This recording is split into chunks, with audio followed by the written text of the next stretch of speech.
Some of the propaganda used to blacken Hamas and blacken the Palestinians is really incredibly outrageous, but I think probably a good number of people believe it. I mean, there was that ridiculous story about the Hamas fighters beheading 40 Israeli babies. I mean, you can see it was on the front page of all the British newspapers. It was on the front page of many American newspapers.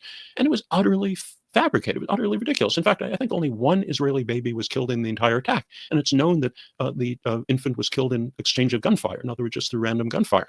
So, I mean, to say that 40 babies were beheaded, and for example, when Joseph Biden, the president of the United States, said on a couple of occasions he'd seen the evidence of that, it simply shows how totally brainwashed he is. And I mean, that sort of brainwashing, I think, extends to large numbers of Americans. In other words, I remember seeing that some of the individuals, some military experts who have a much more, balanced view of the situation, were saying that many of their friends still believe that 40 babies in Israel were beheaded by Hamas terrorists and that sort of thing. And then there was that ridiculous story about a baby roasted in an oven.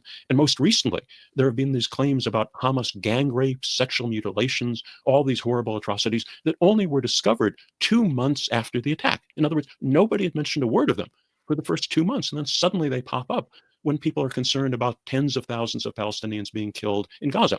Now, one thing that makes those atrocities so utterly fraudulent, totally fraudulent, is that the media reported that most of the Hamas fighters were equipped with GoPro cameras that recorded all their activities.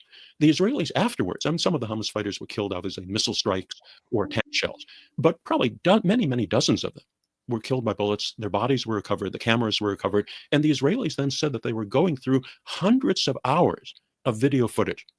Yet none of those atrocities ever came up. So if any of those atrocities had actually been committed, the Israelis surely would have quickly released videos showing those atrocities from the tapes they had, and they released nothing.